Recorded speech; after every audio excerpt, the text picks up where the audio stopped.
Muito bem, meus amores, estamos de volta e hoje uma presença ilustre nesse programa. Foi secretário nacional de segurança, mestre em psicologia social pela Universidade de São Paulo, professor da Academia da Polícia Militar de São Paulo. Hoje vamos falar com o Coronel José Vicente da Silva Filho. Aê! Obrigada! Fala, Coronel, muito obrigado pela sua presença hoje aqui no programa. Obrigado pela oportunidade, pelo convite, estar mais uma vez com vocês. Você aqui, sabe que esse programa presta um desserviço à população, mas de vez em quando a gente presta também algumas coisas boas. A única coisa boa que a gente presta à população brasileira é ele perder 2 horas da sua vida ouvindo esse programa. Mas é bom, certo, Tonholi? Perfeito, Não desserviço. Um desserviço à comunidade. Como disse o Bernardino. Exatamente. O Bernardino, ele definiu bem o nosso programa aqui.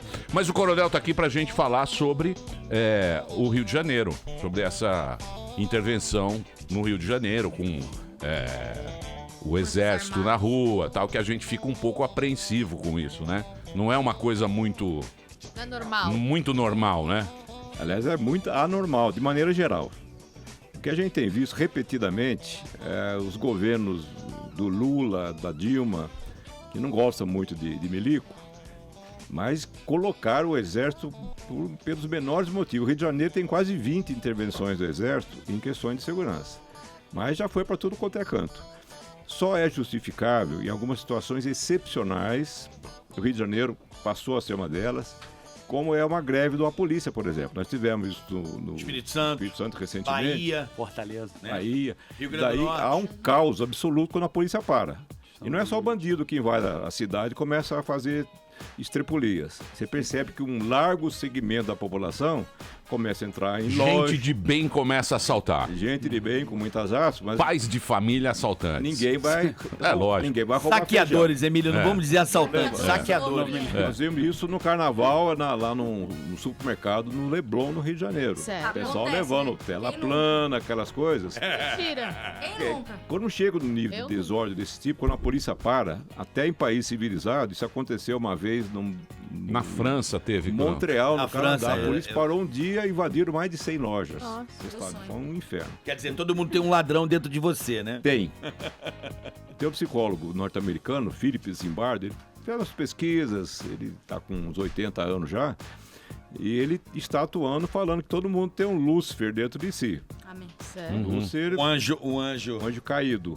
caído. Então basta a oportunidade, nós percebemos que, segundo ele, 90% das pessoas estão sujeitas a sacanear se houver oportunidade. Mas voltando a essa questão do Rio, o Rio de Janeiro, muita gente tem falado, mas por que o Rio, se a Bahia teve mais homicídios no ano passado do que o Rio de Janeiro, com a população menor? O Ceará também teve mais que o Rio de Janeiro. Alagoas. Alagoas, Sergipe, Rio Grande do Sul está numa draga também na questão da segurança, mas no Rio de Janeiro tem algumas características peculiares. Esses outros estados, problema de gerenciamento da segurança. Mas no Rio, em nenhum lugar do Brasil tem, eu acho que nem do mundo, tem centenas de favelas, comunidades dominadas por bandidos, grupos de traficantes ou de milícias. Quer dizer, impondo a regra, não do Estado, que já tem um monte de regras, tem que obedecer e cumprir, desde a regra de trânsito até aquela regra não matar. Mas nessa comunidade, quem faz as regras são esses bandidos. Então, porque eles ocuparam um espaço que a sociedade deixou que ocupasse espaço. O e nesse Estado deixou que O Estado e a sociedade também, porque a senhor- sociedade também tem a sua parcela de responsabilidade mas nisso. esse pessoal que mais sofre mesmo. Na verdade, é o Estado, por sua incompetência, por sua omissão, por sua ineficiência, foi oferecendo esse espaço. Os bandidos crescem, não é porque pelo mérito deles. É porque o Estado, a polícia, acabou dando um espação, um vácuo para eles entrarem. Essa é a questão. O senhor tem bastante recordação de por que essa história do Rio de Janeiro? Nós chegamos até aqui, não sei se o senhor se lembra ou se recorda muito bem quem começou e onde começou tudo isso no Rio de Janeiro. Tem as facções do Rio. Antigamente era Falange Vermelho e começou Falange Vermelha, lá no claro. presídio na Ilha Grande, quando estavam presos os opositores ao regime militar. que foram treinados em Cuba, treinados para fazer guerrilha, etc. E foram dando umas dicas para os bandidos que estavam juntos lá. Essa é mais ou menos a história. Depois houve uma fase do socialismo moreno quando o Brizola assumiu o governo do Rio de Janeiro. É isso aí. Ele disse que a favela não era problema de polícia, era um problema social. E deu terreno à torto e à direita sem menor Polícia, bom, se infraestrutura. eu não posso entrar lá, não vou entrar. É um trabalho a menos. Na verdade, esses problemas de crime não é problema social, não. É problema de bandido mesmo. Porque gente boa está nas favelas, na expressiva maioria, e não vão fazer safadeza. Mas aí é com que a tá. população. Eu sempre falo aqui no programa, Coronel, que eu brinco aqui que metade do time que eu jogava bola não tá mais aqui na terra para contar história. Porque realmente, sabe o que acontece? É muito sedutor. O crime no Rio de Janeiro, em qualquer lugar, eu acho que hoje no Brasil, o que acontece? Não tem escola boa, escola é de péssima qualidade, tá certo? Professor não tem infraestrutura para estudar. Não temos bons empregos e nem boas escolas técnicas. O que acontece? O moleque tá ali, vem de família humilde, de família necessitada, mal tem a grana para comer. É uma O oportunidade. crime dá o que pra ele? Um tênis novo pro moleque de 14 anos, entendeu? Um pano maneiro, um óculos da moda. E acaba sendo seduzido e tragado pelo crime. Como é que o Estado pode reverter? Porque esse é que tá o problema, é o foco. Não adianta tratar a dengue se tem água parada. Tem tudo isso, mas sabe de uma coisa? Aqui no Brasil, inclusive desde o Brizola até hoje, se menospreza o papel da polícia. O ministro da Justiça da época, o Tarso Genro, falou, a polícia quebra o galho, mas que resolve é ir a fundo nos problemas sociais. Ele passou 100 milhões de reais para o prefeito do Rio de Janeiro para aplicar na favela. Qual é o resultado disso? Não tem. Mas deixa eu dar um contrastezinho para vocês entenderem. Vocês conhecem o Capão Redondo, na Zona Sul de São Paulo? Minha área. Sim. A área da Amanda. É isso. nóis. Nascida e criada. É nóis. Brown. Estão falando com o digno representante do Capão. Eu. do Vou Capão? contar uma historinha para você, Amanda. 1998, 98. estão falando há 19 anos atrás. Amanda ainda morava Eu lá. habitava. Vamos passear no parque?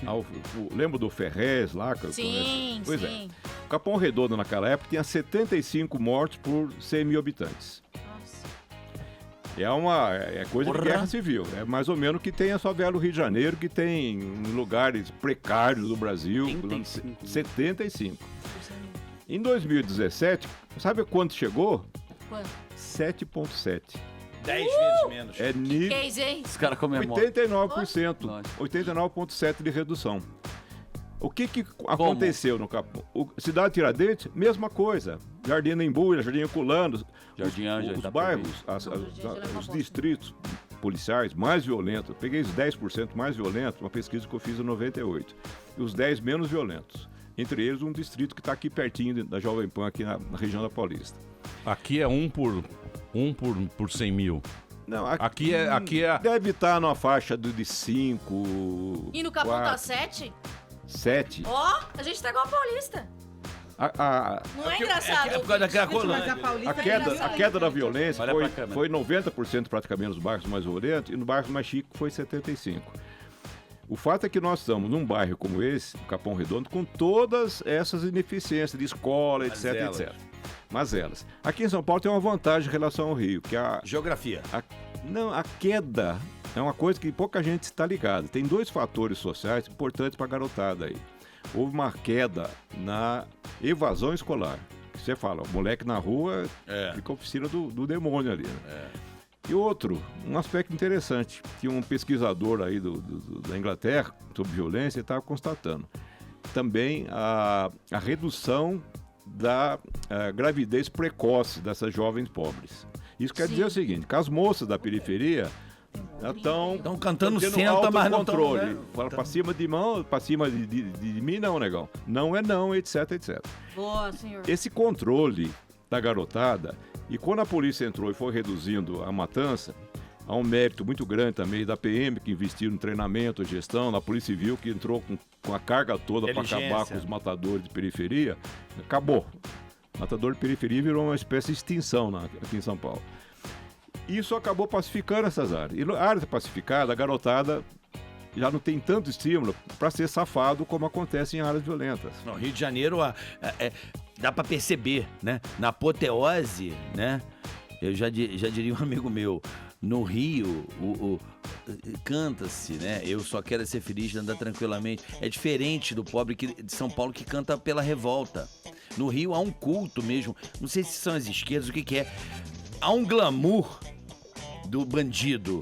O Rio tem essa coisa de glamourizar o crime de uma forma que ultrapassa. Vai na música, vai na escola de samba, vai em tudo quanto é lugar. O cara respeitado no Rio é o malandro, pô. É o bandido. Queria emendar a pergunta do Carioca, Coronel. E se a gente pensar que, segundo as Nações Unidas, o Brasil é o país que mais consome cocaína no mundo. É mesmo? Se a gente fizer a engenharia reversa, a favela foi dominada pelo narcotráfico, que parou de vender maconha e incrementou a cocaína, compra muito armamento que nem a polícia nem o exército tem, e por trás, como tosse de fundo nervoso desse fenômeno, tá o cheirador de cocaína, vulgo fuzileiro nasal. Então, nós estamos tendo uma briga agora entre fuzileiros navais e fuzileiros nasais. Você acha que no fundo, Coronel, tá o consumo por detrás do problema do Rio de Janeiro? Ajuda muito, né? Quem consome a cocaína é rico, né? Porque é uma droga cara. É que tem gente que usa até como Tanto talco, que os porra. narcotraficantes... Então, mas peraí. Eles Eu sei, pararam mas de vender deixa eu maconha falar. porque não dá Então, lucro. Não, mas peraí. Isso aí é um business. É Exato. business, é isso Pablo já fez isso É um uma vez. negócio. É um negócio. A gente tem, hoje em dia, isso aí. Se a gente... Cada um vai falar um negócio. Ah, não, Rio de Janeiro é o lugar de malandro, tá, não sei o quê. Mas... Cultural. Não, É cultural. não é questão de cultural. Eu lembro ou não. dos meus colegas, o jeito que eles falavam. Não é Era legal quando ter o Estados jeito Unidos- de quando- bandido então, falar. quando- Era radical, legal. mano. Era uma Quando coisa- Estados Unidos, por isso que o Brasil é segundo em cocaína. Quando Estados Unidos fez o DEA, fez aquele cerco ao narcotráfico com a Colômbia, Bolívia e tal, esses caras vieram o quê? Vieram pro Brasil. Eles trouxeram a droga pro Brasil. O Brasil virou uma rota de consumo de Até pra cocaína. Europa, né? E daqui ia pra Europa e eles traziam as armas pro Brasil e davam as armas pros narcos Pro Farc, colombianos, pras pras Farc lá, pro Pablo Escobar, pra essa coisa toda. A história é essa. E é um negócio de bilhões de dólares. E onde tem consumo, tem o produto. Esse é que é o grande problema. Sim. Por isso que não acaba esse problema. Porque é um negócio de bilhões. É um negócio, E você o tem negócio mercado, que tem ó, dinheiro vai continuar. Nos grandes centros urbanos, São Paulo, Rio, você tem mais consumo. Se você tem um potencial de consumo, alguém vai oferecer o produto. É o business que você fala da droga. E se a gente liberar? O que você acha, Coronel? Talvez se liberasse. É que toda liberação precisa de controle. A bebida alcoólica, ela tem um sério de controles. Bebeu, não dirija. Não, mas Menor não de tem 18 não controle, pode não tem vender. controle nenhum, O tá cheio de boteco não bêbado pode aí. vender para quem... Tá na lei, não pode vender para pessoa já embriagada, Mas- etc. mas Há vende, restrições. Mesmo assim, são precárias, né? Porque nós temos propaganda de cerveja no jogo de futebol, em horário nobre. O álcool custa 300 bilhões de concertos por ano nesse país miserável que a gente está. Mas voltando à droga, ela virou um grande negócio. E o Brasil virou um grande corredor, porque ele Exatamente.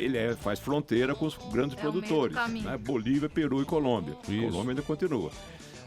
Esse corredor brasileiro, ele vai levar uma boa parte da droga, metade da droga, vai para Europa, Oriente, e via África frequentemente. Tem uns países que são narcoditaduras, que o Lula até ajudou uns ditadores lá. Você gosta do Lula, né, o coronel? Adoro. Já citou É, umas eu tô quatro vendo, vezes. eu tô vendo. Não, porque ele fez alguns estragos que nós estamos sofrendo. Mas ele fez coisas E legais. não, Não?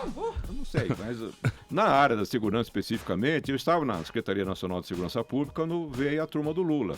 Eu passei tudo, um pacote de projetos em andamento, etc., que eles jogaram no lixo.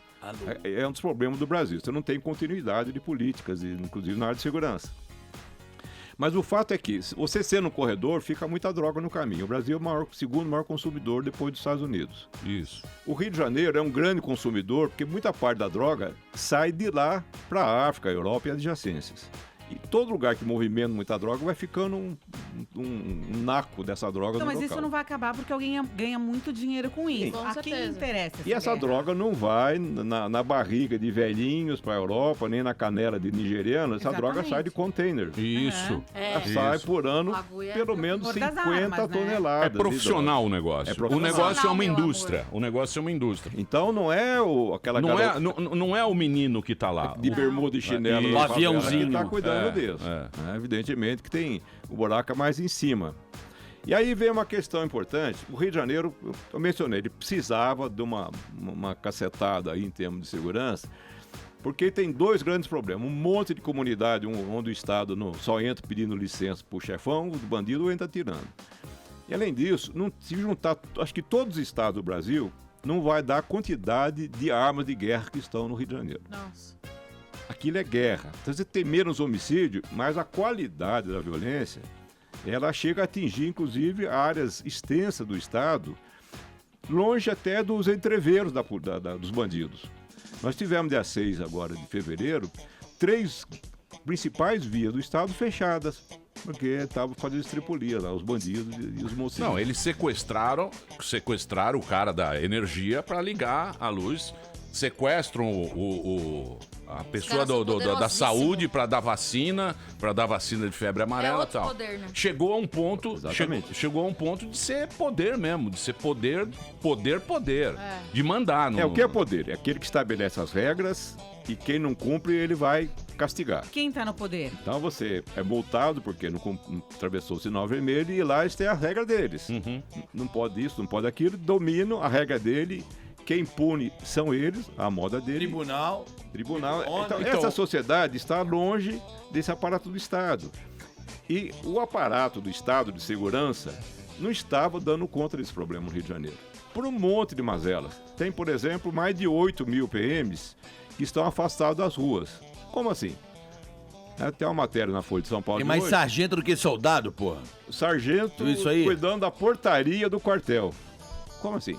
Tem mais sargento que soldado Podia na PM botar do Rio. uma empresa privada de E a segurança? manchete do Globo de hoje diz que o general já está pedindo de volta quase 3.500 3.000? policiais que estão trabalhando como meirinho, office boy, porteiro, né? E trabalhando em órgãos fora Mas da segurança. Ô, coronel, igual deixa eu a- perguntar um negócio pro senhor aqui. É uma O senhor tem a... Dá uma bagunça. Mas é o igual aqui senhor... em São Não, Paulo. peraí. Na Colômbia, a Colômbia teve mais ou menos isso, na época dos narcotraficantes, na época dos anos 80, nos anos 90.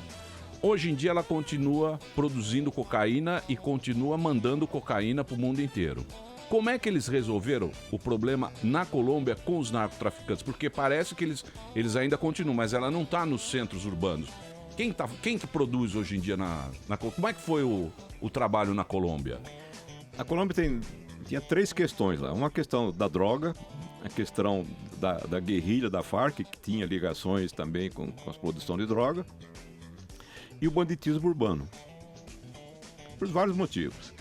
O banditismo urbano, eles resolveram de uma forma. Muita gente fala, mas lá em Medellín, já vi artigo no jornal, Medellín fizeram uma grande ação social, né? Conversa mole. Plata ou plumo? Eles botaram a polícia para valer. Entrou um general para cuidar da segurança, é uma polícia nacional, o general Naranjo. Ele foi até no Congresso articular a aprovação de uma lei para expulsar mal policial o mais rapidamente possível. E começou a limpar. Polícia que tem contaminada por policial bandido, ela não vai para frente. Ela não consegue vencer a violência.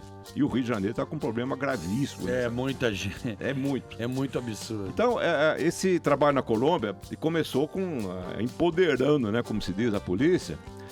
Lá em Bogotá, eu fui visitar a polícia lá uma ocasião, eles só num ano prenderam 60 mil pessoas por pequenos crimes. Nós estamos aqui. A polícia do Rio de Janeiro não prende 60 mil de direito nenhum com tudo junto. Né? Prende 34 mil ano passado. Quintuplicaram as prisões por crimes graves. Então deram um chega para lá e nós tivemos uma queda muito grande da violência nas grandes cidades da Colômbia. As Farc fizeram uma negociação política e acabaram. Agora o tráfico, ele é muito poderoso. É o negócio que um país grande, ele está lá em regiões amazônicas, muita da droga, uma parte da droga entra por barcos pela Amazônia e vai para o Caribe, Estados Unidos. É isso aí, Rio Amazonas hoje. Então, a menina que foi presa, que mataram a coitada, que estava com um caiaque lá, na região onde está o bicho aquela é uma região, a gente não consegue imaginar como é que pode conter alguma coisa de crime lá. Nós estamos com uma previsão de fazer uma segurança de fronteiras com o emprego das Forças Armadas, porque ninguém tem condição de fazer a não ser Força Armada. É coturno, roupa de brim, é coisa pesada. Né? Nós temos, eu lembro que o pessoal do Rio de Janeiro... Mas falam que o exército tá falindo, que não tem nem exército tá fraco, armamento, tá fraco. Não tem nem... Não tá fraco, o exército tem metralhadora, tá fraco, compadre. Aí coloca um monte tá de fraco, compadre. Aí coloca um monte de moleque de 17... Falta dinheiro. Acabou de fazer 18 anos. Cadê a bazuca? Não sabe nem segurar num fuzil pra... Como que faz? Mas, Paulinha, veio o seguinte, há uma reclamação das autoridades do Rio de Janeiro, a culpa dos fuzis de cocaína que o Rio de Janeiro não fabrica é das autoridades federais que não controlam a fronteira. Você sabe qual é o tamanho da fronteira do Brasil? Não dá pra controlar. 17 mil quilômetros. Não dá, é maior, né? Tá. Você pega uma régua, 17 mil quilômetros, é daqui no Japão. Caraca, Não moleque. tem como. É uma distância boçal. Mas por que o Rio de Janeiro não fecha aquela fronteirinha que eles têm? Ele tem duas fronteiras, 2 acessos de estrada para o Espírito Santo, tem 2 para São Paulo e tem mais... Um por Belo Horizonte, que é BR-040. Tem mais 3, são 7 pontos. Por que não vigia essa fronteira? Ou mais ainda, por que não vigia a fronteira deve ter lá, sei lá, 50 metros da Rocinha? Rocinha tem 2, 3 entradas. Por que não Então não quer acusando o governo federal, mas não cuida dessa fronteirinha. Por que não cuida? Se cercar a Rocinha, fazer controle, minha senhora dá licença de ver sua bolsa, sua mochila, etc. Fecha a Rocinha. Vão ter que cheirar toda aquela droga que tá lá. Mas peraí. Isso aí funciona por um tempo. O problema é por quanto tempo? Por quanto custa? 6 meses. Eu sou da época de tomar cerol na Eco 92. Tapa na cara. O Rio de Janeiro você não andava 2 passos. Tapa na cara. 1992. Tomei um enquadro do polícia, tomei um tapa na cara. Você não andava 2 quilômetros sem um enquadro do exército na Eco 92. Era Já direto. tomou, Carioca? Porra. Então, mas o exército... Tinha que sentar pra ver hemorroide. A função do exército é ocupar território, certo? É ocupar território. Por isso que o exército tá lá. É ocupar o território do bandido. Ele ocupando o território, e aí depois? O problema é o depois. O problema é como essa política do que vai ser diariamente, do cotidiano. Porque quando tem essa invasão tem 2 problemas. A milícia também, que ajuda e atrapalha também. Né? O que acontece no primeiro momento, o problema do tráfico. Que o que empodera essas facções no Rio de Janeiro é a droga, que é a fonte de grana dele, de recursos, a arma e a munição. O que acontece é que não adianta uma polícia focada, exército focada em prender lideranças e apreender drogas e armas. Aí que vem a tal da inteligência. Quando nós falamos em inteligência, chama-se coleta e interpretação, análise de informações. É que os americanos estavam usando inteligência e aí adotamos, como sempre, né, esse tipo de conceito. Mas o fato é que a inteligência tem que verificar como é que essa porcaria de droga e de armas e munição chega até o Rio de Janeiro. Quem devia estar fazendo isso? As Forças Armadas, que tem algum controle de fronteira, e principalmente a Polícia Federal. Que quando você percebe de onde sai a droga, onde ela é comprada, quem compra, como é que isso trafega... E todo mundo sabe esse caminho. Até chegar, qual é o caminho? Se você cortar esse caminho ou interferir nesse caminho, você vai causar um transtorno para os traficantes. O senhor é contra ou a favor da intervenção? No Rio, sou a favor. Porque o problema é grave e os instrumentos que eles têm lá, do jeito que está, não estavam conseguindo debelar a crise. E há o que se fazer. Por exemplo, a autoridade plena que tem o interventor tem um papel de ministro, praticamente. Ele tem que prestar conta para o presidente da República, não é nem para o ministro da Defesa. Ou seja, ele tem uma dose de autoridade que nenhum secretário do Brasil tem, secretário de Segurança, e nenhum governador tem. Pelas características ali, do nuance do decreto, ele pode, como está fazendo, eu quero esses 3 mil de volta para aqui amanhã. Manda quem pode, obedece quem tem juízo. A Polícia Civil no Rio de Janeiro tem a estrutura básica de polícia em qualquer lugar do mundo, são as delegacias que ficam lá nos bairros. Ela controla as ruas que ela conhece. Ninguém conhece melhor as ruas criminosas aqui da região da Paulista que a delegacia que está lá embaixo. E o contingente da PM que está junto também. Essas delegacias do Rio têm apenas 1/3 do efetivo da polícia. Onde é que estão os outros 2/3? Então o interventor falou, eu quero calçar as delegacias para consolidar a autoridade nas ruas da cidade. A PM está um lixo em termos da organização. Porque é mal remunerada? Muito mal. Não, ela ganha a mesma coisa que São Paulo. O problema é, como nós temos uma matéria da Folha hoje, tem mais sargento que soldado. Isso é um absurdo. Sério? É porque um As secretário... pessoas não se interessam? Não, pra porque um entrar? secretário engraçadinho do Rio de Janeiro era um general do Exército, general Cerqueira, aquele que matou Lamarca no sertão da Bahia. Ele estava um dia na sala, a janela estava aberta, entrou uma mosca azul e deu uma mordida nele. Pegou uma berna. Ele resolveu que ia ser deputado. E daí fez uma lei para fazer com que todo soldado pudesse virar sargento depois de, acho que 12 anos de trabalho. Então o pessoal vai ficando velho, virando sargento, não pelo mérito. Sargento é um supervisor importante. Os oficiais também se retiraram das ruas. E a corrupção começou a agraçar, porque você não tem supervisão direta, a polícia é uma profissão de tensões e tentações. Isso faz parte do problema do drama do Rio de Janeiro. E só com uma intervenção que a gente pode, pelo menos, isso não vai ser uma reversão de agora, mas pelo menos dar uma saneada. Acalmada. Mas, por Dá uma exemplo, acalmada. igual- Eu preciso fazer um break, Paulinha. Você tá graças a nervosa, Deus. Paulinha? Você tá nervosa? Oi? Você tá nervosa? Eu acho que a gente vive num país que polícia Sociedade é treme. tirada de bandido. Eu acho que a gente precisava rever esses Você conceitos. confia na polícia? Eu confio, acho que a gente precisava respeitar a polícia, acho que o policial precisava ser valorizado, mais bem pago. Tem razão, Então, Paulinha. Álbum de figurinha dos policiais, eu acho. Tem Eu que acho ter mais. que é isso, que a Álbum. sociedade quer segurança, sabe? E acho que Gostou dessa, né? Você tá com medo. Sociedade treme. gostou dessa? Sociedade treme. sociedade A tá- sociedade está tremendo. Paulinha não tá conseguindo sair com a bolsa da Renner que ela sociedade está com a comprou. tobinha na mão, né? Hã? Como treme essa sociedade? A rota. Ah. Vai voltar a rota. Muito bem, nós vamos fazer um pequeno break, o papo tá muito bom com o Coronel. Se você tiver alguma pergunta, vamos falar a respeito de cada um com a sua garrucha. Certo, Tonho? Pô, de novo, não vamos Isso, entrar o Cada velho um- tema. o O velho Carioca vai tema. defender a Carioca- rede. Carioca que é a A metranca rede. na sociedade. Tem Marina Silva, Cada um com a sua- obviamente. cada um com a sua garrucha e cada um resolve os seus problemas. Não certo? É bem assim. Chumbo trocado não Chumbo dói. trocado não dói. Certo, Só no Tonholi? pipoco. Vamos radicalizar o Coronel. Vamos radicalizar o discurso. Liberar o cacetete. É isso aí. Daqui a pouquinho a gente volta ao papo com o Coronel José Vicente da Silva Filho, o secretário nacional de segurança, mestre em psicologia social pela USP, professor da Academia da Polícia Militar de São Paulo. A gente volta daqui a pouquinho, pode mandar suas perguntas aqui, @Programa Pânico. Não tem um Instagram, uma coisa assim? Mas não tem, né? Não, eu tô no Facebook. É isso aí. pra dar uma- Tá no Facebook? Aquela Dá um alô curtida, pra- né? Tá lá. Aê. Como é que é o seu Segura. Facebook? Coronel José Vicente. Coronel José Vicente no Facebook. Corona é doideira. o endereço pra você. Daqui a pouquinho a gente volta. Partiu pra cima. Chegou a hora, é agora. Vamos fazer um barulho. Com esperança nos olhos e o peito cheio de orgulho. Pra levantar essa bola, levantar a cabeça. Pra voltar a sonhar, pra que o sol apareça. Partiu pra cima. Vem ser jovem com a gente vencer. Vem de coração aberto. Vem que o seu sonho está perto. Vem ser jovem. Partiu pra cima. Juntos daqui pra frente, nada mais nos separa.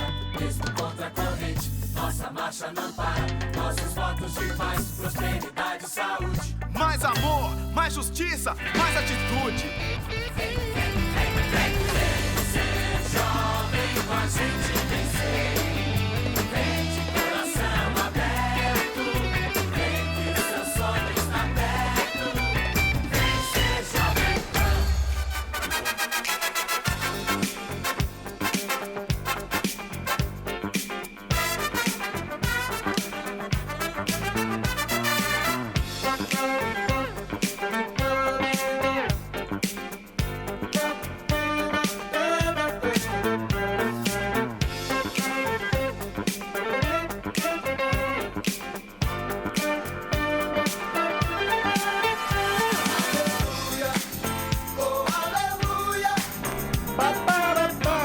Muito bem, estamos de volta aqui na programação da Jovem Pan. Hoje, presença ilustre, o Coronel José Vicente da Silva Filho está aqui com a gente. Foi secretário nacional de segurança, mestre em psicologia, professor da Academia da Polícia Militar de São Paulo. E a gente está falando do Exército no Rio de Janeiro. Meu querido Tonholi, professor Tonholi. Bom, você que também é professor. Tem uma pergunta pro Coronel, que eu já sei que o Carioca também vai querer respondê-la. Eu tava vendo uns dados de 2017, o senhor me corrija se eu estiver errado, por favor, que referindo que nos Estados Unidos a gente tem 89 armas a cada 100 habitantes e no Brasil nós temos 8 armas a cada 100 habitantes, portanto quase 11 vezes menos, mas que no Brasil... Inversamente proporcional. O Brasil se comete homicídios 5 vezes mais que os Estados Unidos. A pergunta pro senhor é, estão agora na Câmara querendo fazer a revisão do Estatuto do Desarmamento, que segundo as ONGs poupou 121 mil mortes desde que foi aprovado há 15 anos. Pergunta, Coronel, é bom armar a população numa crise dessa de segurança pública ou não? Esse é um argumento simplório de que, já que a polícia não cuida da segurança da população, então cada um vai cuidar de si mesmo, botando uma arma na mão do cidadão, autorizando, facilitando o acesso à arma e à munição. Há um projeto, eu participei da comissão, fui chamado na comissão para depor lá na Câmara Federal, e todas as sessões da Câmara tem um pessoal da indústria de armamento acompanhando. Bancada da bala. Não é a bancada, são os deputados, mas as indústrias de armas e munição. O lobby da arma. É interessante. É o negócio da arma. Fico direto lá, estimulando, batendo palma, o Ivano lá no meio. Claque. Pois bem, tem um dos projetos, tem vários andando, a gente nem sabe qual é o formato final que eles estão querendo dar nisso aí, mas um deles prevê a possibilidade do cidadão comprar até 6 armas e 50 balas para cada arma por mês. Então dá para comprar 300 balas por mês, que estaria autorizado, quase 4 mil por ano. Abriu uma guerra no país, né? Então essa ilusão de que eu armado eu posso me defender, ver um ladrão filho da mãe, eu tiro a arma, foi aqui não, negão. Só que não é assim que funciona. Nós percebemos que todos os estados, São Paulo, Rio de Janeiro, tem muitos policiais morrendo em assalto na hora de folga, estando armados. Quer dizer, um policial aqui em São Paulo dá 700 tiros no treinamento básico de formação. Nova York dá 500 tiros. E esse policial morre preparadíssimo com a arma na mão. Mas porque não é só polícia, Dudu.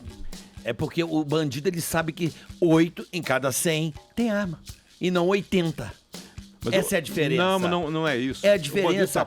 Bandidagem é chance. O senhor não passa o cadeado no seu portão? Quem não passa? Não coloca tá dando sal mais na chance. picanha. Tá facilitando. Mas o bandido nosso não é de muita reflexão, não. Mas não é isso. Eles pensam mais do que a gente. Não. Ele vai pura e simplesmente, um bando de mané impressionante. Quando você vê o nível da bandidagem, não estamos falando da bandidagem do Senado, né, dos grandes empreiteiros, é outro tipo. Esse tipo usa outro tipo de arma. Mas o fato é que as estatísticas, a pesquisa feita por pessoal sério, não estou falando dos especialistas, sociólogos, não, economistas do IPEA, foram pegar dados estatísticos e comprovaram. Os períodos que mais se liberou armamento no Brasil foram justamente aqueles que mais tiveram incidência de homicídios. Mais do que agora? Mais em termos de elevação sobre o que tinha antes. Sim, proporcionalidade. Algumas regiões do Brasil que tiveram mais acesso à arma, tem mais homicídios. Uma constatação. Você tem certeza disso? Sim. Você tem certeza disso? Absoluta. É verdade, coronel? E você não vai achar uma pesquisa do pessoal que defende o armamento, não vai achar uma no Brasil. Eu acho que tem que ter uma tentativa, tem coronel. Tem uma que mostra que mais armas você tem menos crime. Mais arma, mais morte, mais crime, lógico. Direto. É a mesma coisa, porque a gente pega exemplo americano. A gente gosta. Essa é a nossa base. A base nos Estados Unidos lá assim. funciona. Lá no colégio a galera tudo funciona. Se você pegar Estados Unidos, onde você tem mais controle de arma, por exemplo, você pega o estado de Nova York. Lá é um estado difícil, praticamente você não compra arma lá. Não é como um estado que você vai na Walmart. Porque lá é lei local. Você pega Nova York, tem muito menos crimes com arma do que estado onde é liberado, dentro do próprio Estados Unidos. Então eu acho... É que é uma coisa que cada um vai comprar uma ideia. Como a gente tá com essa sensação de insegurança... Sensação? Isso é sensação? Calma, o cara quase bateu, né? É sensação de insegurança. Que sensação, Emílio? Isso é em número, cara. Você tá frio falando na barriga. Não, a sociedade treme. A sociedade Emílio, não é sensação. É certeza. Tá uma balbúrdia. Eu acho que a gente não tá com uma sensação de segurança. Eu acho que quem tá preso hoje, sem fazer discurso fácil, eu acho que todo Você mundo tá que tá... criando Não estou criando. desgraça Não do estou país. criando a desgraça. Boi da tela. Há uma intervenção como nunca se houve no país. Por quê? Porque é sensação? Você tem... Vai lá no Rio de Janeiro andar na linha amarela. Ninguém vai lá tá andar na andando linha abaixado vermelha. no Uber, compadre. Vai lá, mas Isso é mesmo. É escroto, cara. A gente se sente... Acuado. Não, a gente se sente preso dentro de casa. Às vezes quer fazer alguma coisa, bate uma vibe assim, porra. É ruim viver assim.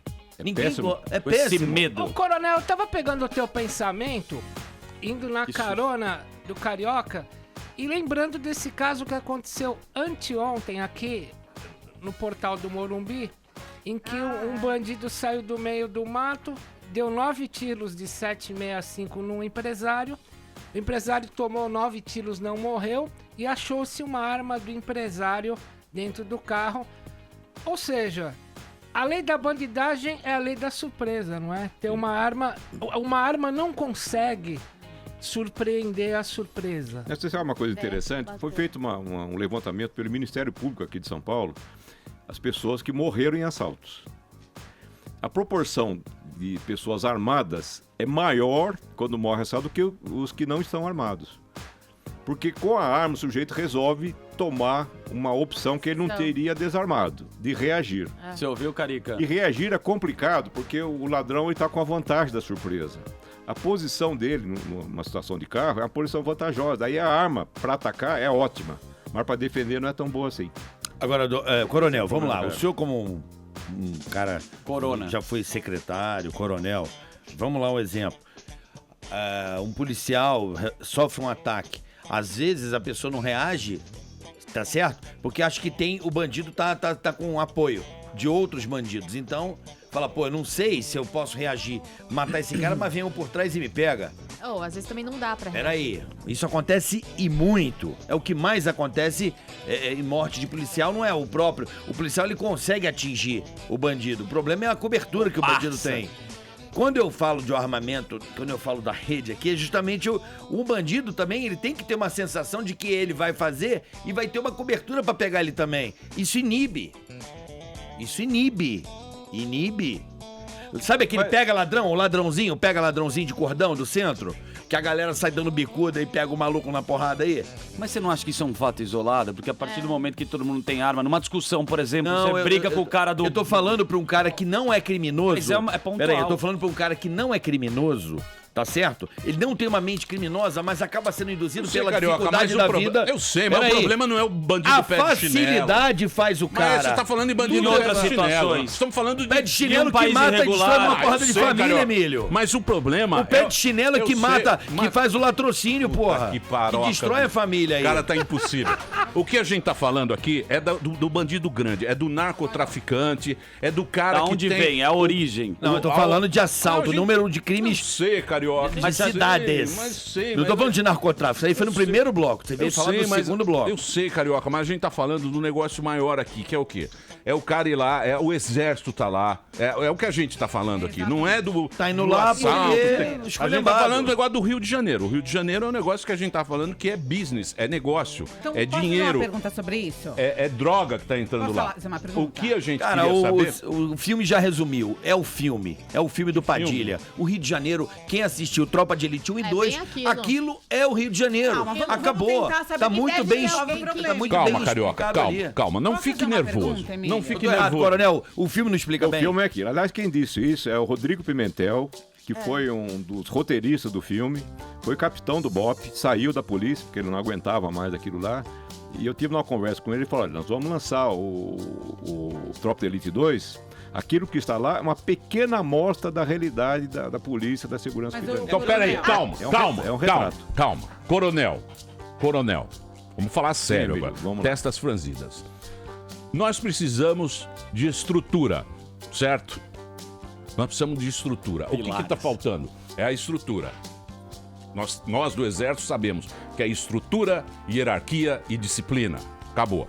Nesse momento, o que a gente precisa? De estrutura, dinheiro. Onde é que vai buscar o dinheiro para combater as fronteiras, que é aquilo que a gente estava falando no começo do programa? Onde é que está esse dinheiro?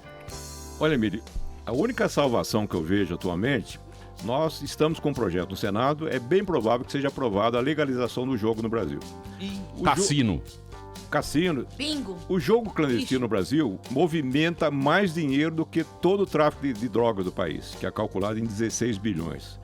O jogo deve estar faturando uns 20 bilhões e comprando autoridade de cabo a rabo no Brasil inteiro. Hoje deve ter uns 300 cassinos clandestinos no país, sem direito trabalhista, tá arrancando dinheiro de mané que está lá, trabalhador, etc.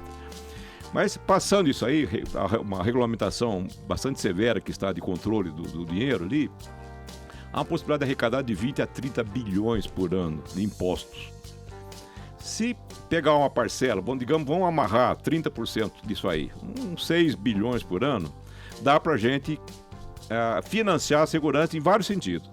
Dá para a gente enfiar 1,5 bilhão, por exemplo, por ano, para ir montando um sistema de inteligência e segurança da fronteira que está projetado para as Forças Armadas cuidar das fronteiras. Nós precisamos criar pelo menos 30 mil vagas por ano de presídios. Isso custa 2 bilhões de reais por ano. E aqui no Brasil tem um lero-lero, mas tem muita gente presa, tem pouca vaga. E custa caro, né? E fala que o Brasil tem a terceira população de presos. Quanto custa? Isso é mentira. Quanto custa uma pessoa presa? Qual é o valor dela para... 2 a 3 mil por mês. 3 mil reais por mês, o custo. O custo. Só para manter o cara lá. E para construir uma vaga de presídio custa uns 80 mil. Uma cama de presídio.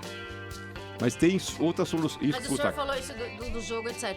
Peraí, calma. Você falou se. Isso não é uma verdade. Você está inventando então, mas esse é uma possibilidade. Tá inventando, tá o Brasil é uma possibilidade que existe. Existe tá quase aprovado. Esse projeto está para ser votado no Senado. Eu não sei se teria condições do governo pedir. Faz uma emendazinha aí para destacar para os primeiros 5 anos 30% da arrecadação de impostos, porque todo mundo quer tirar um pedaço desse imposto aí. Dá um pedacinho para não sei o quê. O Brasil é o país das prioridades, né? Temos prioridade, brigamos uma com a outra. Então, mas o senhor não acha que a prioridade maior hoje é a segurança? As pessoas, elas querem mais segurança hoje. Acho que é o número 1 de todo mundo, de toda a população. É uma prioridade pela urgência que tem, Emílio. Pelo alarme A grande prioridade sempre vai ser a educação e a saúde. Sim. Eu sei, mas as Mas pessoas elas de casa. Elas vão fazendo mal ao longo do tempo. E a segurança, ela faz mal já, hoje, amanhã, você vai ser assaltado daqui a pouco. No Rio de Janeiro, olha só, conheço várias pessoas. Então nós temos uma urgência. Que veja o seguinte, o que é perceptível é que se você tendo, aí vem um papel do governo federal. Se você fizer uma boa política, montar uma estrutura de política para segurança e com recursos, você vai consertando esse estrago. Agora tem que explicar para o governador lá do Ceará, para não fazer experiências bobinhas como fizeram, porque o irmão do Ciro Gomes, que veio falar umas pataquadas recentemente aqui em São Paulo, Ciro Gomes, ele assumiu o Cid Gomes.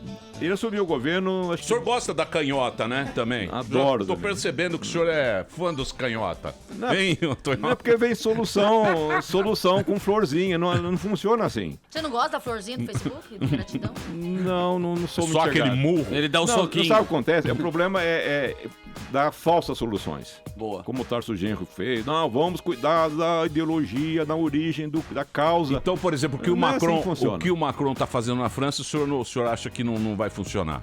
De ter a polícia mais localizada, de ter a polícia ser amiga da população, de não ser tão armada. Proximité, né? Ele virou a polícia de proximidade.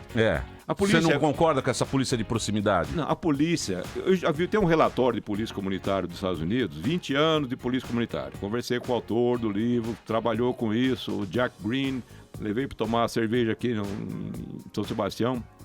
Ele diz o seguinte: Olha, a polícia comunitária é importante interagir com a comunidade, mas o levantamento que ele fez ao longo dos anos, só que ela não melhorou a segurança. Melhorou o relacionamento. A polícia precisa estar ligada com a sua comunidade. Precisa conversar, ouvir, olha, não tem, vocês não vão achar nos BOs aí, mas estão passando até um pouco de fumo ali na Praça São Joaquim. É importante esse contato, dar satisfação, prestar contas para a comunidade, por isso tem que fazer isso em todo lugar. Tratar bem o cidadão, mesmo o cidadão que ela está abordando e deve abordar incansavelmente pessoa. Mas por que eu sou suspeito? Não, mas dá licença, porque é suspeito assim que ela prendeu 81 mil pessoas procuradas no ano passado aqui em São Paulo. Então, essa polícia não é para ficar fazendo firula. A polícia tem que ter o seu papel importante, na rua, territorial. Né? Mas territorial assim, onde é que a polícia precisa estar? Onde o problema está. Agora, coronel... Pera, só então, o que nós percebemos em termos de Brasil hoje é o seguinte, os governos, comentando o estado do Nordeste, o Cid Gomes pegou um estado com 1.790 homicídios, 1.800 praticamente, entregou com quase 5 mil em 8 anos. Vai ser competente assim, né, para promover a violência no estado. Matou, hein? Daí veio o governo do PT e deu uma pioradinha nisso aí ainda. Então nós percebemos que o trato da estrutura da segurança, o investimento na boa formação policial, na gestão policial, tem tecnologias hoje importantes para dar eficiência para a polícia, como vem sendo feito em São Paulo. A polícia de Nova York é uma das mais eficientes dos Estados Unidos, a mais eficiente. A única polícia do mundo que ela troca figurinha é a PM de São Paulo. Porque tem tecnologias, tem algumas questões de gestão. E São Paulo está dando resultado. Tá, coronel, olha só. Não precisa inventar, precisa de muito dinheiro. Só para terminar, cara. Tá bom. Quando o governo dos estados, ouviu o senador Cunha Lima falar, o governo federal tem que ajudar também os estados violentos do Nordeste. Quando ele vem pedir que o governo federal acuda, ele está pedindo duas coisas: dinheiro e para terceirizar a responsabilidade dele do controle da violência para o governo federal. Para mostrar para o povo, resolvi o problema, chamei a cavalaria aqui do governo federal. Só que não é assim que funciona, né? Muito bem. Agora, deixa eu só fazer um break, só para pagar o break da rede. Então, na volta, eu queria uma... Na volta você pode falar, Carioca. Calma, não fique nervoso. Não tô nervoso, Fica calmo, sem garruchas. Fica calma. Depois o Tonholi vai contar o dia que ele tinha uma garrucha. O que é uma garrucha? Uma garrucha? Você não conhece, uma espingarda. O dia que ele estava armado e ele estava todo tomou poderoso. Um tiro na toba. Com seu... Sim. Com seu Vou contar mais ainda, o xerife do LSC. Com seu 38. Tocando guitarra lá com seu 38. Muito bem, daqui a pouquinho a gente volta aqui na programação da Jovem Pan, hoje presença do Coronel José Vicente da Silva Filho. Muito bem, meus queridos, estamos de volta aqui na programação da Jovem Pan, para você na rede Jovem Pan em todo o Brasil. Estamos também no YouTube, jp.com.br/pânico. Estamos aqui com o Coronel José Vicente da Silva Filho, foi secretário nacional da Segurança, mestre em Psicologia Social pela USP, professor da Academia da Polícia Militar de São Paulo, e a gente está falando sobre segurança aqui no programa Pânico. Carioca nervoso, Senna também. Tonholi pensando, Senna muito nervoso. A população nervosa. A população tremendo, a sociedade treme. Marina Mantega pensando na bolsa. Marina Mantega está pensando na bolsa que ela quer comprar. Peço a palavra. Você ficou... Eu fiquei com a pendência da palavra. Ficou com a pendência. Coronel, a gente está quase 2 horas conversando aqui sobre o nosso grande problema hoje no Brasil, que é a segurança pública, que está em voga aí com os números alarmantes, não só no Rio, como no Nordeste, em vários estados, a falência mesmo do sistema de polícia nos estados, que não consegue bancar. Só que a gente esqueceu de uma coisa, acho que muito mais importante, que é a nossa lei. Porque eu converso com muitos policiais e muitos deles falam assim, cara, de que adianta a gente prender se um malandro desse aí que faz uma barbaridade dessa, a justiça solta rapidamente. Você acha que as nossas leis, elas estão desatualizadas? Você acha que a gente precisa fazer uma reforma do nosso Código Penal? Eu acho que precisa fazer algumas alterações, sim, algumas atualizações. Do tipo? O nosso Código de Processo Penal é de 1941. O Código Penal até que vem, o que é crime, o que não é, etc., vem sendo reformulado ao longo do tempo com algumas emendas. Muito recurso, muita... Mas o Código de Processo Penal é que prevê todo esse potencial de recursos. Nós estamos com um debate lá no Supremo se o camarada condenado em segunda instância deve ou não ir para a cadeia, por causa do problema do Lula. caramba, o cara cometeu crime em segunda instância, vai ficar esperando 15 anos até pra cadeia. Nós temos algumas... Prescreve, aí o cara fica solto. A atualização, como nós falamos, o camarada mata a mãe para ir no bar dos órfãos, né? Aquela brincadeira boba. Ele pega 30 anos, só que com um sexto da pena, com 5 anos, ele volta pra rua. Você assalta a mão armada, vai pegar 5 anos e pouco, menos de um ano você está de volta pra rua. Não importa se é violento ou não, nós temos algumas bondades legais. O Brasil, acho que só tem mais um país igual ao Brasil, em que você matar alguém, se você não for preso depois de uns 20 anos, o crime prescreve, ele deixa de existir. Então, essas bondades legais, e depois você tem uma campanha assim, o Brasil prende muito, mas o cara comete crime, que é o quê? Né?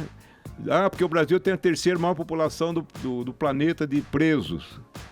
Só que quando você vai ver por proporção à população, como a gente faz com homicídios, você vê que o Brasil é 20 e poucos dentro do mundo. Cuba tem mais presos do que o Brasil. Mas isso aí... Proporção, tem 500... Quem fala que o Fidel Castro... Não, tem 500 presos por 100 mil habitantes, é mais que o Brasil. Mas enfim, as leis dão instrumentos para os juízes, para ele poder ser mais rigoroso ou menos rigoroso. Mas nós observamos também que há uma parte do judiciário que vem de uma formação legal que tem um pensamento de esquerda. Mas o cara, ele cometeu o crime porque é um coitadinho, porque ele sofreu, porque é pobre, porque é corintiano, sei lá o quê. Quando, na verdade, o sujeito cometeu o crime porque foi safado.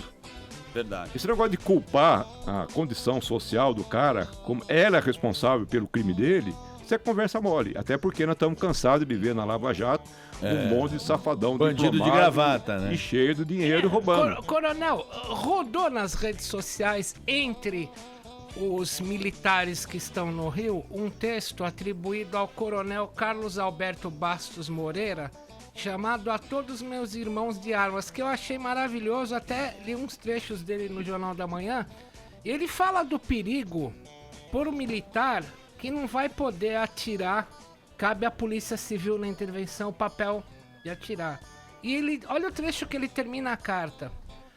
E quando uma mãe manda seu filho para servir ao exército, ela até sabe que ele pode morrer em alguma guerra, mas jamais se conformará se ele for preso por atirar em vagabundo.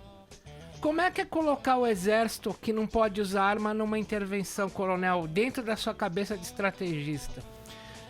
Olha, o exército, ele deve ser usado com muita parcimônia em questões de segurança pública. Você já viu o exército americano atuando em alguma crise de segurança? Isso ainda existe. Os romanos, o exército romano... Só no Afeganistão, né? Só no Afeganistão e no... e no Iraque. É outra bagunça, né? Mas o exército romano, há 2.000 anos atrás, ele nunca ficava na cidade. Ele ficava distante, para não interferir nas questões da cidade. Eu não sou polícia, o meu negócio é guerra. Mas há um certo sentido de razão nessa carta atribuída a essa pessoa, que o exército... Eu vi outro dia o pessoal treinando lá numa brigada de Campinas, que é uma brigada preparada para essa tal de lei, a Operação de Garantia da Lei da Ordem, GLO. E daí fizeram uma favela cenográfica, uns tablados, umas construções. É diferente você ficar passeando por ali e o BOP que entra tomando tiro lá na favela da Rocinha, na Maré, no Lins, etc., lá no Rio de Janeiro. Jacaré. Nossa. Porque o aprendizado da violência é uma coisa complicada, porque qual é a diferença do exército? O inimigo claramente declarará, aquele cara com aquela farda diferente da minha, eu vou passar fogo nele. Não vou perguntar, né? Alto lá não, ele tá com a arma na treinamento, mão. Né? O treinamento, o preparo. Não é pra você ficar pensando, atira ou não atira, atira ou não atira. Uhum.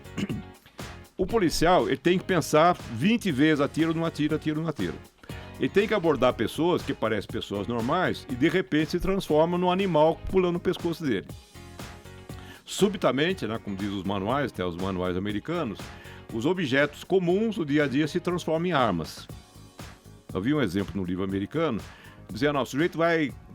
A policial é chamado por uma briga de marido e mulher. A mulher chamou porque está apanhando o marido. Da policial vai lá, faz uma força danada, o marido tá nervoso. Da mulher fala, não, peraí, você tá maltratando meu marido. E vem com uma chaleira na cabeça do policial. Então, esse tipo de ambiente é o do policial. Você vai numa abordagem na favela, o sujeito começa a bater boca, até apareceu no WhatsApp aí uns moleques xingando uns policiais, e o policial está acostumado a lidar com esse conflito no dia a dia das comunidades, mas o militar não está. E ele é jovem, de pouca experiência. Passa fogo. Por isso que o problema nesse tipo de operação é o que pode o exército fazer. Fazer um cerco, por exemplo, na favela. E a polícia entra. A polícia entra. Eu vi uma vez lá no aeroporto em Paris, estavam lá um momento de terrorismo. Então isso há 20 anos atrás, hein? A coisa até piorou agora. Tinha 2 soldados do exército francês e um policial junto. Então o soldadão estava com aquela metranca no peito, e quem fazia abordagem, fazia as perguntas, via o documento, era o policial, porque ele tem treinamento para isso. Então existem umas possibilidades condutas desse trabalho combinado. O que não pode é o exército fazer revista de pessoa, revistar carro. Hoje o exército estava fotografando, mas essa intervenção no Rio aconteceu, acho que o senhor sabe melhor do que eu, porque algumas infiltrações, quando o Rio já estava sob GLO, chegava lá, os bandidos não estavam mais. Por quê? Porque o próprio comando da polícia do Rio de Janeiro já estava, os caras vão ir amanhã... E militar do exército também vazou. Passando a fita, né? Militar do exército também então, vazou. Passa a fita? Passa a fita, porque o cara se corrompe também. Pode corroborar isso. Me parece que dos 220 mil militares do exército, 140 mil são provisórios, né? É o pessoal que faz tiro de guerra, o pessoal que fica um ano no exército, fica pouco tempo, né? Então são poucos aqueles que têm experiência de anos de caserna, né? Como se diz. Bom, falamos muito aqui, mas ao mesmo tempo, coronel, pouca gente sabe, o churrasqueiro que você é. Belo churrasqueiro. Ele é um belíssimo churrasqueiro. Para você voltar a assar sua picanha com tranquilidade, a gente tem aqui várias opções entre a saúde, entre a educação e a segurança. E você fala que cada um tem o seu interesse. Vamos começar por onde no final de tudo isso? Olha, o problema do governo, com aquela baita cardápio de falamos de churrasco, ele tem um cardápio, um menu de prioridades. Algumas são de curtíssimo prazo, outras são de longo prazo, como o caso da educação. Educação de qualidade tem que ser colocado para o jovem para melhorar a condição dele, disputar o mercado de trabalho, etc, etc. Né? Mas uma coisa é certa, existe um certo nível em que fica aceitável os problemas de violência que tem em todo lugar. O Japão é um país que tem um índice nadinha de violência, mas tem polícia. Tem lei. Tem leis severas. Né? Um preso lá na prisão, quando passa o policial, ele volta o rosto para a parede. Tem uma coisa muito severa. As coisas funcionam. País onde as coisas funcionam, você tem menos violência. Qual é o problema de violência do Brasil? Você tem um monte de coisa que não funciona. A saúde não funciona, a educação, transporte, etc. Uma bola de neve. Então você tem muito subproduto de problema social que vira um problema policial. Então você vai num país desenvolvido, sempre fala dos tais países nórdicos, mas você tem quase pleno emprego, saúde de primeira qualidade, educação nem se fala. Então os restos desses sistemas são poucos, os subprodutos sociais que vão parar na mão da polícia, insatisfações variadas, etc. Então no Brasil, a segurança tem que, e precisa, e pode voltar a um patamar como está chegando São Paulo, de certa forma, apesar de ter os mesmos problemas do resto do país. Para ela sair do foco da prioridade da população. Como é a Argentina, como é o Chile. O Chile tem 5, 6 vezes menos violência que o Brasil. Mas o Chile é muito menor também, né? É só uma tripinha. O senhor não tem medo, por exemplo, desse que a gente estava falando, né? De estar nesse clima, de acabar virando uma Indonésia? Não há. Não há essa possibilidade na sua cabeça de uma lei da código de Hammurabi. Você é um cara que conhece. A gente vê que você é um cara preparado, conhece polícia. Você sabe. Você não é um cara que tá falando para ganhar voto, pra disputar poder, tal. Você é um especialista nisso. Você não acha que ex-secretário, que né? pode acontecer isso? No Brasil, de acabar virando meio uma Indonésia, nesse momento que o povo tá querendo mais não seria nem justiça, né? Quer se vingar mesmo. O brasileiro tá Eu acho que o brasileiro não quer se vingar. Não quer se vingar. Não quer se vingar. O brasileiro quer ter dignidade no viver. Eu acho um absurdo você falar isso, Emílio. O que você acha? Nós não temos um direcionamento para Indonésia, nem muito menos Filipinas, né? Que tem um presidente meio exagerado lá. O Brasil tem instituições muito sólidas. O legislativo funciona bem. O nosso judiciário, em todas as suas falhas, ele existe aí funcionando, precisa de aperfeiçoamentos. Mas o que nós percebemos muito, Emílio, é que o Brasil está precisando de uma liderança sólida. Liderança no sentido de ser uma pessoa confiável e que ele possa estabelecer e ter respaldo para isso as prioridades que o Brasil merece. Eu vou dar verba para a segurança. Outro dia me perguntaram, escuta, qual é o valor mínimo para investir, para financiar uma progressão com a melhoria da segurança? Eu tenho um cálculo que eu fiz na Senado, em torno de 2 bilhões por ano. Ah, mas é muito. Só que o custo da violência no Brasil é quase 260 bilhões, quase 1 bilhão por dia. É uma coisa monstruosa. Então, esse direcionamento de prioridades é muito importante. Segurança, o que eu preciso? E esse protagonismo, né, como se fala, do governo federal, ele está ausente. Deixa eu ter uma bronca do Lula, da Dilma, porque eles resolveram lavar as mãos da segurança. Isso é problema dos estados, foi o que sempre falaram. Vamos dar um dinheirinho aí para disfarçar, mas quem cuida disso é o Estado, para o governo federal não assumir essa encrenca para ele. Só que essa encrenca é do governo federal, sim. Há um mérito no governo do Temer. Ele teve uns avanços, que até uma coluna um artigo do Reinaldo Azevedo, dizendo, caramba, ele reduziu a inflação, reduziu os juros, né, tá retomando a economia, etc. Então, mas é aquilo... e fez uma intervenção na segurança que precisava no Rio de Janeiro. Sim, mas é aquilo que você falou. O que falta é confiança. É a gente confiar em alguém. É a gente falar, não, eu confio nisso aí.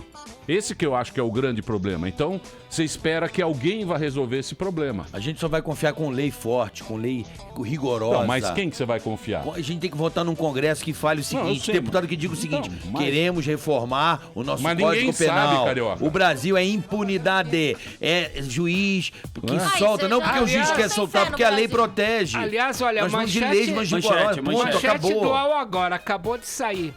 Temer acaba de dizer, abre aspas, se houver necessidade, militares devem partir para o confronto no Rio de Janeiro. Ai, Jesus. Ah, que Guerra top. Civil. Indonésia. Golpistas não mas vai fazer o quê? É. Deixaram transbordar. Mas o Cabral falava isso, que quando assumiu o governo... Não, pensei que era o outro. Não, o Cabral, o Sérgio, aquele prisioneiro. Ele falou, não, nós vamos para o confronto. Nós quem encarar a pálida, né? Fica aquela história, né? O soldadinho do exército, ele vai confronto em quem? Contra quem? Quando? Como? Que horas? Que não é esse o papel. Eu fico preocupado com a posição do general que está no interventor. Mas é isso que a gente fala, porque toda solução ela parece muito simples. Né? Não é. Ah, vai lá e mata. Não é solução. Não, vai lá. Não. É muito complexo. O problema é que o caldo já entornou. Não tem solução simples. Não tem solução simples. Muito bem. Olha, Coronel, o papo foi muito bom.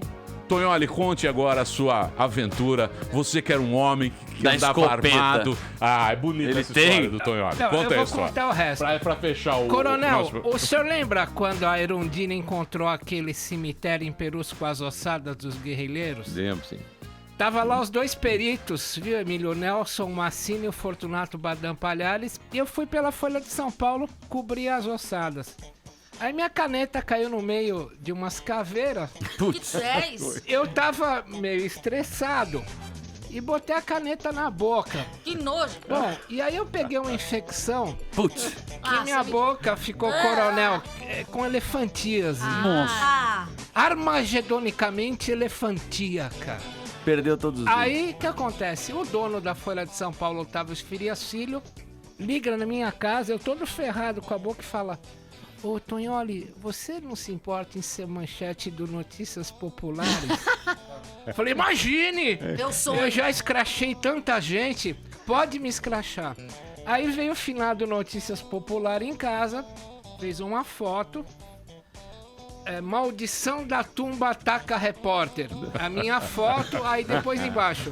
mordeu caneta com uruca e ficou podre. E uma foto da múmia de Tutankhamon do lado da minha. É maravilhoso. Eis que eu chego do médico em casa e minha primeira ex-mulher está chorando. Nós morávamos no térreo aqui no Paraíso.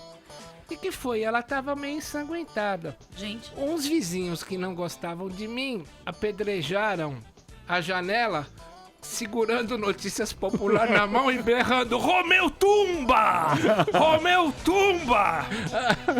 Quando ela me contou isso, o que eu fiz, Carioca? Eu tinha uma Colt calibre 32, cromada, cabo de madrepérola. Eu peguei a cascudinha, meti as balas e fui pra rua. Eu sou o cara. Coronel, eu peguei, enfiei aqui na rua essa de Queiroz do Paraíso. Enfiei o berro na cara dos caras. Os caras pararam.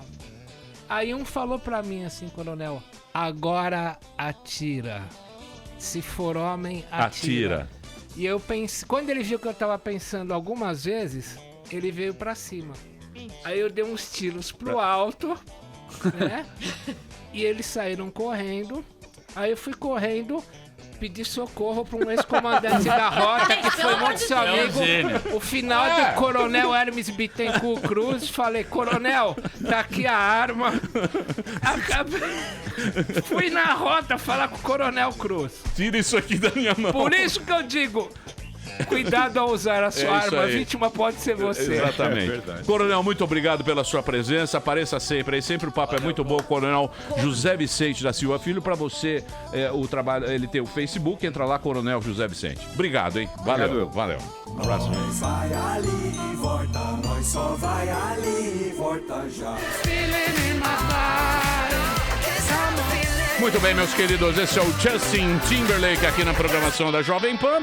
Nós vamos embora agora porque é dada a hora e estaremos de volta na próxima segunda-feira, neste mesmo horário, na Jovem Pan.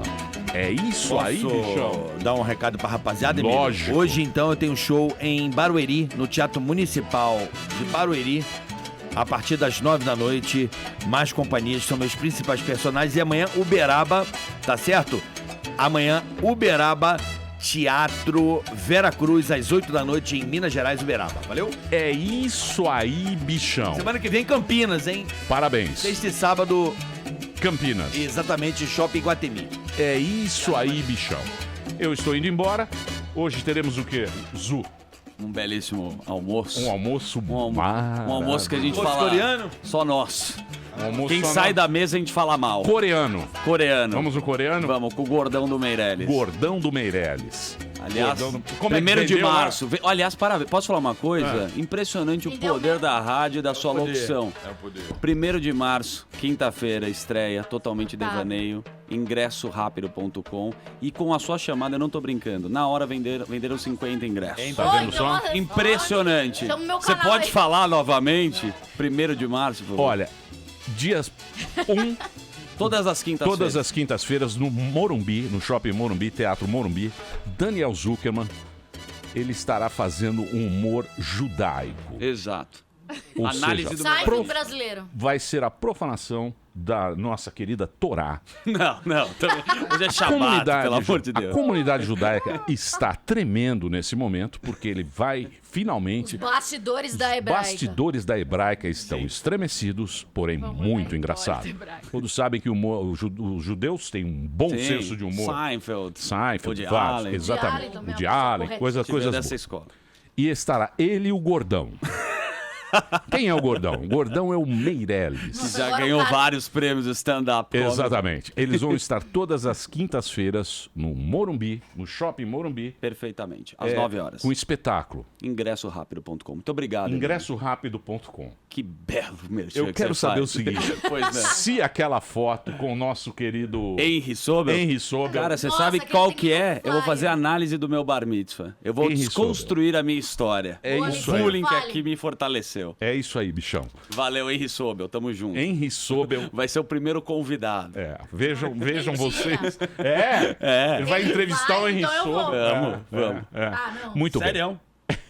Mentira. É sério? sério. Ele existe? Lógico. Eu nunca vi Tchau, isso. gente. Terminou! Mas já terminou? Terminou! E eles não desistem! Se já terminou, vamos acabar. Já está na hora de encerrar. Pra quem já almoçou, pode aproveitar e sair pra cá. Acabou mesmo! Acabou! Acabou mesmo!